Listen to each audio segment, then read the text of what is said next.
تو فلاں فلاں نام سے ایک باڑہ ہے، اس باڑے کے پیچھے والی گلی میں آؤ گے تو وہیں پہ میرا جو آفس ہے یا میرا جو دفتر ہے وہ بنا ہوا ہے۔ اب یہ لڑکے بہت دور رہا کرتے تھے بحث کالونی سے، لیکن ان لوگوں نے ہمت کی، کیونکہ جو کاشف تھا اس کی جو محبت تھی وہ دن بدن اس لڑکی سے بڑھتی چلی آ رہی تھی۔ بہرحال یہ جیسے تیسے کر کے بحث کالونی میں پہنچے اور وہ جو ایڈریس بتایا تھا باڑے کے پیچھے اس طرف گئے تو وہاں پہ انہوں نے دیکھا کہ بہت ساری بھینسیں اور گائیں بندھی ہوئی ہیں، اور ان گائے اور بھینسوں کے پیچھے کی طرف ایک دکان نما آفس بنا ہوا ہے، اور یہ جو عامل ہے اس کا وہاں پہ نام لکھا ہوا ہے۔ اب یہ لوگ سمجھ گئے کہ یہ وہی ہے عامل جس سے انہوں نے فون پہ رابطہ کیا تھا۔ خیر یہ جیسے تیسے کر کے اس کے پاس پہنچے۔ اب وہ جو عامل تھا اس نے ان سے پوری بات سنی اور اس نے اندازہ لگا لیا کہ جو لڑکے ہیں یہ عشق میں نئے نئے مبتلا ہوئے ہیں یا اس لڑکے کو نیا نیا عشق ہوا ہے۔ تو اس نے ان کو کہا کہ بھائی ٹھیک ہے، میں تمہاری بات سمجھ چکا ہوں، تمہارا کام ہو جائے گا، وہ لڑکی تمہیں محبت کرنے لگے گی یا تمہارے قریب آ جائے گی، لیکن یہ سب کرنے کے لیے مجھے کچھ چیزیں چاہیے ہوں گی۔ اب یہ بچے سمجھے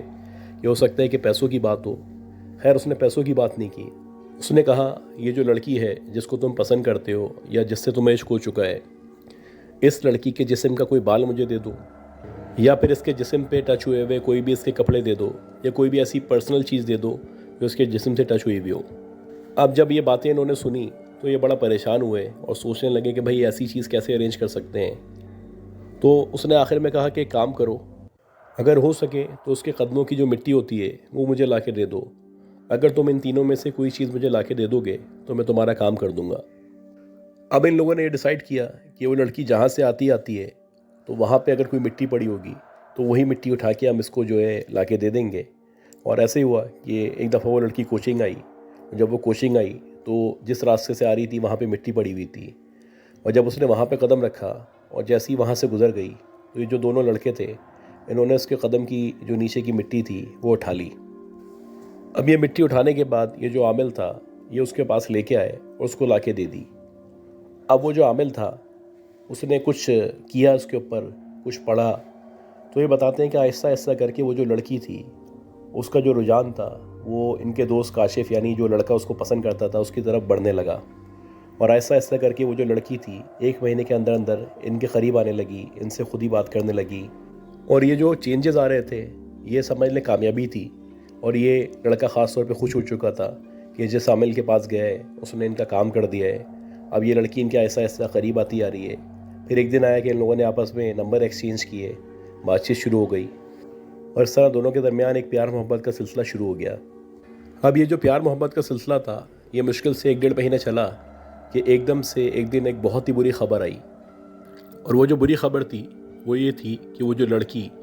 جو اس لڑکے سے پیار کرنے لگی تھی یا اس کے عشق میں مبتلا ہو گئی تھی اس کا ایک بہت برا ایکسیڈنٹ ہوا ہے، اور باقاعدہ ایسا لگتا ہے کہ اس کی جسم کو یا اس کی باڈی کو کچل دیا گیا ہے، اس کی ڈیتھ ہو گئی ہے۔ یہ جو خبر تھی یہ ان کے بھائی کاشف پہ بہت زیادہ اس نے اثر کیا، اس کی جو ہے وہ پوری کی پوری روٹین ڈسٹرب ہو گئی، وہ ایک دم بہکا بہکا رہنے لگا اور ایسا لگنے لگا اس کی زندگی نامکمل ہو چکی ہے یا ادھوری ہو چکی ہے۔ اب بہرحال وہ جو لڑکی تھی اس کے پیرنٹس وغیرہ بھی بڑے حیران تھے کہ ایک دم سے کیا ہو گیا یہ، اور باقی یہ جو انسٹیٹیوٹ تھا جہاں پہ یہ لوگ پڑھا کرتے تھے وہاں پہ بھی 2-3 دن کے لیے چھٹی اناؤنس کر دی گئی تھی۔ اچھا جیسے جیسے وقت گزرتا چلا گیا تو یہ جو کاشف تھا اس کے ساتھ عجیب و غریب قسم کے واقعات ہونا شروع ہوئے۔ کبھی ایسا ہوتا کہ یہ بیٹھا ہوا ہوتا، پڑھنے کی کوشش کر رہا ہوتا تو اس کی بکس تھیں وہ ایک دم سے نیچے گر آتیں۔ کبھی یہ بکس کہیں رکھے آتا، واپس آ کے دیکھتا تو کچن میں رکھی ہوتی۔ کبھی ایسا ہوتا کہ اس کے جو کپڑے تھے، جو پریس ہوئے ہوئے کپڑے تھے، ان کو کوئی باقاعدہ کاٹ دیتا یا ان میں سوراخ کر دیتا۔ ایک تو یہ ویسے ہی مینٹلی ڈسٹرب تھا، اس کے ساتھ ساتھ یہ سارے واقعات ہونا شروع ہو گئے تھے، تو ایک عجیب ٹینس قسم کا ماحول جو ہے وہ ہو چکا تھا۔ اب بہرحال کاشف یہ بتاتا ہے کہ اسی طرح 2-3 دن مزید گزرے کہ ایک رات ایسا ہوا یہ سونے کے لیے لیٹ رہا تھا کہ ایک دم سے اس کو ایسا لگا کہ کوئی اس کے برابر میں آ کے لیٹ گیا ہے، اور جو اس کے برابر میں آ کے لیٹا ہے باقاعدہ اس کا جسم یا اس کی ہڈیاں جو ہیں وہ اس کو جسم پہ اپنے محسوس ہو رہی تھیں۔ اچھا جب کوئی اس کے برابر میں آ کے لیٹا ہے تو ایسا لگ رہا ہے کہ اس کی جو باڈی ہے وہ فریز ہو چکی ہے، وہ ہل ہی نہیں پا رہی، یہ کچھ کہنا چاہ رہا ہے تو کہہ نہیں پا رہا، یہ کچھ پڑھنا چاہ رہا ہے تو پڑھ نہیں پا رہا۔ غرض کے جو اس کا جسم تھا وہ سمجھ لیں مفلوج ہو چکا تھا اور کوئی بھی کام یہ کر نہیں پا رہا تھا۔ اچھا ایسا ایک رات نہیں ہوا، ہر دوسرے دن یہ ہونے لگا۔ جہاں پہ بھی یہ موجود ہوتا اس کو ایسا لگتا کہ اس کے سراؤنڈڈ کوئی موجود ہے، کوئی اس کو دیکھ رہا ہے، یا کوئی نہ کوئی ایسی اینٹیٹی ہے جو اس کے ساتھ اس کے کمرے میں موجود ہے۔ وہ مسلسل اپنی پریزنس شو کر رہی ہے یا اس کو بتانا چاہ رہی ہے کہ جیسے میں موجود ہوں۔ اچھا، اب ان کے گھر والے جو تھے یہ مسلسل ان کو اپنی حالت بتاتا تھا کہ بھائی ایسا ایسا میرے ساتھ ہو رہا ہے۔ اب گھر والے جو ہے وہ اس کو سمجھانے کی کوشش کرتے تھے کہ تم آیت الکرسی پڑھ کے سویا کرو، ایسی کوئی بات نہیں ہے، تمہارا وہم ہے اور تمہارے ذہن پہ کچھ نہ کچھ سوار ہوا ہے جس کی وجہ سے ایسا سوچ رہے ہو تم۔ خیر اسی طرح ٹائم گزرا اور ایک رات ایسا ہوا کہ یہ سو رہا تھا تو اس نے خواب دیکھا، اور اس نے خواب میں دیکھا کہ وہی لڑکی جس لڑکی سے اس کا پیار محبت کا سلسلہ چل رہا تھا یا جس کو یہ پسند کرتا تھا یا آخر میں جو اس کو پسند کرنے لگی تھی، وہ اس کے خواب میں آئی ہے۔ اور یہ بتاتا ہے کہ جو اس نے خواب میں دیکھا، اس نے دیکھا کہ باقاعدہ وہ دلہن کے ڈریس میں ہے، تیار ہوئی بھی ہے، اور باقاعدہ ایسا لگ رہا ہے کہ بڑی کوئی سجی ہوئی ہے۔ اور دیکھتے ہی دیکھتے ایک دم سے منظر چینج ہوتا ہے، اور منظر اس طرح سے چینج ہوتا ہے کہ وہ جو لڑکی ابھی دلہن بنی ہوئی تھی ایک دم سے اس کی گردن ٹوٹ جاتی ہے، اور باقاعدہ ایسا لگتا ہے کہ اس کے کندھے کے برابر میں لٹک گئی ہے، اس کی آنکھوں سے خون نکلنے لگتا ہے، اور اس کے جو کپڑے جو بظاہر دلہن کے کپڑے تھے دیکھتے ہی دیکھتے وہ گندے کپڑوں میں تبدیل ہو گئے ہیں، اور ان پہ بھی ایسا لگ رہا ہے کہ چاروں طرف بلڈ لگا ہوا ہے۔ اب پہلے یہ لڑکی اس کو غور سے دیکھتی رہتی ہے اور ایک دم سے اس کو بولتی ہے کہ آج میری جو حالت ہے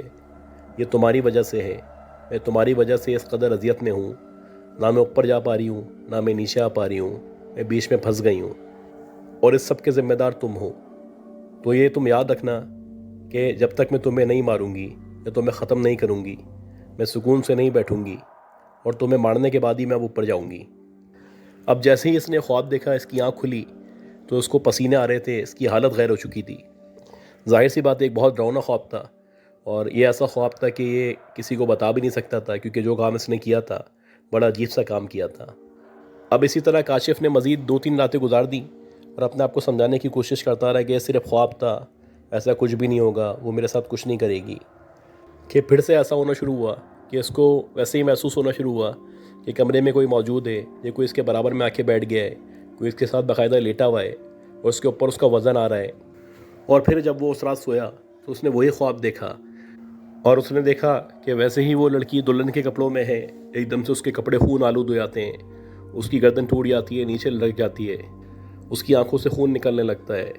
اور اس کا جو پورا جسم ہے بظاہر ایسا لگ رہا ہے کہ بہت زخمی ہوئی ہوئی ہے، یا جگہ جگہ اس کے جو کپڑے ہیں وہ پھٹے ہوئے ہیں، ایک دم پرانے گلے ہوئے کپڑوں میں تبدیل ہو گئے ہیں۔ اور وہ پھر اس کو کہتی ہے کہ جو کچھ میرے ساتھ ہوا ہے یا جو کچھ میرے ساتھ ہو رہا ہے اس کے ذمہ دار تم ہو، میں عنقریب تمہیں مار دوں گی، اور تمہیں مارنے کے بعد میں یہاں سے واپس چلے آؤں گی، اور جو تمہارے بیڈ پہ آ کے لیٹتا ہے وہ میں ہی ہوں، تمہارے کمرے میں جو تمہیں محسوس ہوتا ہے وہ میں ہی ہوں، کوئی اور نہیں ہے۔ اب جیسے ہی کاشف نے خواب دیکھا، اس کی آنکھ کھلی تو دوبارہ سے اس کی حالت غیر ہو گئی۔ اب اس نے کیا کیا، اس نے جو علی تھا اپنے دوست کو کال کی، اس کو کال کر کے بتایا کہ بھائی مجھے یہ لڑکی 2 دفعہ خواب میں آ چکی ہے، اس نے ایسا ایسا کہا ہے، اور وہ مجھے کہہ رہی ہے کہ وہ مجھے نہیں چھوڑے گی۔ اب جب علی جو اس کا دوست تھا اس نے یہ بات سنی تو اس نے کاشف کو یہ مشورہ دیا کہ دیکھو اب ہم مشکل میں پھنس چکے ہیں، ہم نے جو کچھ کیا تھا شاید یہ اسی وجہ سے ہوا ہے، اس لڑکی کی جو موت ہے وہ اسی وجہ سے ہوئی ہے کہ وہ جو جادوگر تھا یا وہ جو عامل تھا اس نے یقیناً کچھ نہ کچھ گندا علم کیا ہے، لہٰذا بہتر یہ ہے کہ مزید پریشانی میں ہم پھنسیں اور ہماری جان کو خطرہ ہو۔ ہمیں چاہیے کہ جو تمہارے پیرنٹس ہیں، یعنی جو انہوں نے اسٹوری بھیجی ہے ان کے پیرنٹس ہیں، ان کو بتا دیتے ہیں۔ خیر یہ سننے کے بعد کاشف تھوڑا سا ڈرا ہوا تھا، لیکن اس کے پاس کوئی آپشن نہیں تھا، لہٰذا اس نے ایسا ہی کیا کہ اس نے اپنے پیرنٹس کو اور اپنے بہن بھائیوں کو سب کو یہ سارا واقعہ بتا دیا، اور بتایا کہ کیسے یہ ایک عامل کے پاس گئے تھے، اور وہاں جا کے وہ جو عامل تھا اس نے ان سے اس لڑکی کے پیروں کے نیچے کی مٹی مانگی تھی، اور یہ مٹی انہوں نے اس کو پرووائڈ کی تھی، اور اس کے کچھ عرصے بعد ہی وہ لڑکی جو ہے وہ کاشف کی طرف مائل ہونا شروع ہو گئی تھی، اور اس کا کاشف سے تعلق قائم ہو گیا تھا۔ اب بہرحال یہ جو پیرنٹس تھے جب انہوں نے یہ ساری بات سنی، اول تو ان کو یقین نہیں آیا، بہرحال اس کے بعد جب انہوں نے یقین کیا تو بڑا پریشان ہو گئے کہ یہ تم نے بہت بڑی غلطی کر دی ہے، تم پتہ نہیں کس عامل کے پاس چلے گئے، ہو سکتا ہے وہ کالا جادو کرتا ہو یا سفلی عمل کرتا ہو، تو اس کی وجہ سے اس لڑکی کی جان چلی گئی ہو۔ خیر اس کے بعد سے جو ان کے پیرنٹس تھے انہوں نے پھر جگہ جگہ رابطہ کرنا شروع کیا، اور کوشش کرنے لگے کہ کسی اچھے عامل کا یا کسی عالم کا پتہ چل سکے، کیونکہ جو غلطی ان لوگوں سے ان کے بیٹے سے ہو چکی تھی اس کا کوئی نہ کوئی خمیازہ تو بھگتنا تھا۔ لہٰذا کافی کوششوں کے بعد ان کو ایک عامل ملے، اور وہ جو ہے کسی مشہور جگہ پہ بیٹھا کرتے تھے، اور ان کا بڑا نام تھا۔ ان لوگوں نے جیسے تیسے کر کے ان عامل سے رابطہ کیا، ان کو سارا کا سارا معاملہ بتایا۔ وہ جو عامل تھے انہوں نے جب پوری بات سنی تو انہوں نے کہا کہ آپ کا بیٹا تو بڑی مشکل میں آ چکا ہے، اور وہ جو جس کے پاس پہلے گیا تھا اس نے یقیناً کوئی کالا جادو کیا ہے یا کوئی سفلی عمل کیا ہے جس کی وجہ سے یہ سب کچھ ہوا ہے، اور اس لڑکی کی جان بھی اسی وجہ سے گئی ہے۔ لہٰذا اب مجھے تھوڑا سا ٹائم دیں، میں کوشش کرتا ہوں کہ اس کی جان بچا سکوں یا اس کے لیے کچھ کر سکوں۔ اور یہ جو عامل تھے انہوں نے کافی پڑھائی وغیرہ کی، اور اس کے بعد تقریباً 2 دن بعد ان لوگوں سے رابطہ کیا، اور 2 دن بعد جب انہوں نے ان سے رابطہ کیا تو انہوں نے کہا کہ میں پوری کوشش کر رہا ہوں کہ تمہاری جان بچ سکے، حالانکہ وہ جو لڑکی ہے یا اس کی جو بدروح ہے یا اس کی جو آتما ہے وہ یہاں پہ گھوم رہی ہے، اور وہ تمہیں نقصان پہنچانا چاہتی ہے، اور وہ تمہیں نقصان پہنچائے گی۔ اب میں تمہیں ایک کام بتا رہا ہوں، تمہیں ایک کام کرنا ہے۔ ایک پوٹلی میں تمہیں دے رہا ہوں سفید کلر کی، تمہیں چاند کی جو 14 تاریخ ہوتی ہے اس تاریخ کا ویٹ کرنا ہے، اور جب چاند کی 14 تاریخ لگے گی تو تمہیں پانی میں بیٹھ کے 20 سمندر میں جانا ہے، اور 20 سمندر میں جانے کے بعد کچھ وظائف وغیرہ میں تمہیں بتا رہا ہوں، یہ وظائف تم نے پڑھنے ہیں، اور یہ وظائف پڑھنے کے بعد یہ جو پوٹلی ہے یہ تمہیں پانی میں پھینکنی ہے۔ اب جب تم ایسا کرو گے تو تم اکیلے ہوگے، تمہارے ساتھ کوئی اور موجود نہیں ہوگا، اور جب تم ایسا کرو گے تو ہو سکتا ہے وہ جو مخلوق ہے وہ تمہیں نقصان پہنچانے کی کوشش کرے یا اپنی پریزنس شو کرے۔ اس وقت تمہیں اپنے اعصاب پہ قابو رکھنا ہے، اور اس کو یہ میسج دینا ہے کہ میں نے اپنا حصار کیا ہوا ہے، تم میرا کچھ نہیں کر سکتی۔ اب یہ سننے کے بعد جو کاشف تھا وہ پہلے تو بہت بری طرح ڈر گیا، اور وہ سوچنے لگا کہ میں سمندر میں کیسے آ سکتا ہوں اور کیوں کر جا سکتا ہوں۔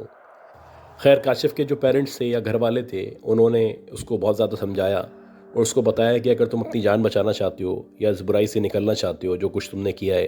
تو جو کچھ یہ عامل صاحب کہہ رہے ہیں وہ تمہیں کرنا ہوگا، اتنا رسک لینا ہوگا، ورنہ ادروائز کسی نہ کسی دن تمہاری جان چلی جائے گی۔ یہ سمجھانے کے بعد وہ جو کاشف تھا یا ان کا جو بھائی تھا وہ راضی ہو گیا، اور اس نے کہا کہ ٹھیک ہے میں ایسا کر لوں گا۔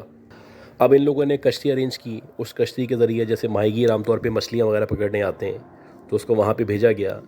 چاند کی 14ویں تاریخ تھی، اور وہ جو پوٹلی اس کو وائٹ کلر کی دی گئی تھی وہ اس کو 20 سمندر میں پھینکنی تھی، اور ایسے ہی ہوا کہ جب وہ 20 سمندر میں گیا تو وہ جو پوٹلی تھی اس نے وہاں پہ پھینکی۔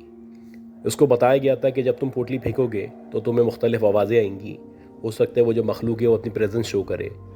لیکن تمہیں ڈرنا نہیں ہے۔ اگر تم ذرا سا بھی ڈر گئے یا تم نے پیچھے پلٹ کے دیکھا تو ہو سکتا ہے تمہاری جان چلی جائے۔ خیر یہ بتاتے ہیں کہ جیسے ہی اس نے پوٹلی پھینکی تھی تو وہاں پہ ایسا لگ رہا تھا کہ بہت زیادہ چیخنے کی آوازیں آ رہی ہیں، اور یہ جو چیخنے کی آوازیں آ رہی ہیں یہ باقاعدہ عورتوں کی آوازیں ہیں، اور ایسا لگ رہا ہے کہ اس کے سراؤنڈڈ میں یا قریب و جوار میں یا سمندر میں کوئی 8 یا 10 عورتیں ہیں جو بہت بری طرح رو رہی ہیں۔ خیر اس نے ہمت کر کے کام کیا، اور اس کے بعد وہ واپس آ گیا۔ مسلسل اس کو پورے راستے آوازیں آتی رہیں، اور ایسا لگ رہا تھا جیسے کوئی اس کا نام لے کے پکار رہا ہے۔ خاص طور پہ وہ جو لڑکی تھی وہ اس کا نام لے کے بار بار اس کو پکارتی تھی اور کہتی تھی کہ میرے پاس واپس آ جاؤ، مجھے چھوڑ کے نہ جاؤ۔ خیر جب یہ گھر پہنچا تو اس کے بعد آہستہ آہستہ کر کے اس کی حالت بہتر ہونا شروع ہوئی، اور تقریباً 2 سے 3 مہینے مکمل طور پہ نارمل ہو گیا۔ اب یہ بتاتی ہیں کہ اللہ کا شکر ہے کہ ان کا بھائی جو ہے وہ مکمل طور پہ ٹھیک ہے، لیکن کبھی کبھی یعنی سمجھ لیں کہ چاند کی 14ویں تاریخ کو یا مہینے میں ایک دفعہ ایسا ہوتا ہے کہ اس کو ایسا لگتا ہے کہ کوئی اس کے قریب موجود ہے یا کوئی اس کو اپنی پریزنس شو کر رہا ہے، لیکن اس سے زیادہ مزید کچھ نہیں ہوتا، نہ ڈراؤنے خواب آتے ہیں، نہ کوئی نقصان پہنچنے کا اندیشہ ہوتا ہے۔ اور سب سے اہم چیز یہ کہ جو ان کا بھائی ہے جس نے سب کچھ کیا تھا ایک لڑکی کو حاصل کرنے کے لیے، وہ آج بھی شرمندہ ہے، اس کو افسوس ہوتا ہے کہ اس نے جو بھی کیا وہ غلط کیا تھا، اور وہ اس چیز کو مانتا ہے کہ ایک لڑکی کی تو جان گئی، اس کے ساتھ ساتھ جو ہے اس کی آخرت بھی خراب ہوئی۔ تو گائز اسی لیے کہا جاتا ہے کہ جو بھی اللہ تعالیٰ کا طریقہ کار ہے یا جو فیئر طریقہ ہے یا جو سمجھ لیں کہ آسان راستہ ہے، سیدھا راستہ ہے، اس پہ آپ کو چلنا چاہیے۔ اگر آپ کبھی بھی کسی بھی چیز کو غلط طریقے سے، ناجائز طریقے سے حاصل کرنے کی کوشش کرتے ہیں تو بظاہر تو ایسا لگتا ہے کہ وہ آپ کو مل گئی ہے، لیکن اصل میں وہ آپ کو ملی نہیں ہوتی۔ وہ سمجھ لیں کہ آپ کو کچھ عرصے کے لیے ملی ہوتی ہے، اور کچھ عرصے بعد وہ آپ سے دور ہو جاتی ہے، اور نہ صرف آپ سے دور ہوتی ہے بلکہ پھر وہ کبھی بھی آپ کو نہیں ملتی۔ لہٰذا ہر چیز کا ایک طریقہ کار ہوا کرتا ہے۔ اگر آپ کسی کے ساتھ غلط کریں گے، ناجائز کریں گے، جادو کریں گے، سفلی عمل کریں گے تو یقیناً اس کا برا انجام ہوگا، اور یہ جو کچھ برا ہوگا وہ آخرت میں نہیں ہوگا، آخرت کے ساتھ ساتھ دنیا میں بھی ہوگا۔ لہٰذا میں ایسے کام سے، ایسے پاتھ سے اوائڈ کرنا چاہیے۔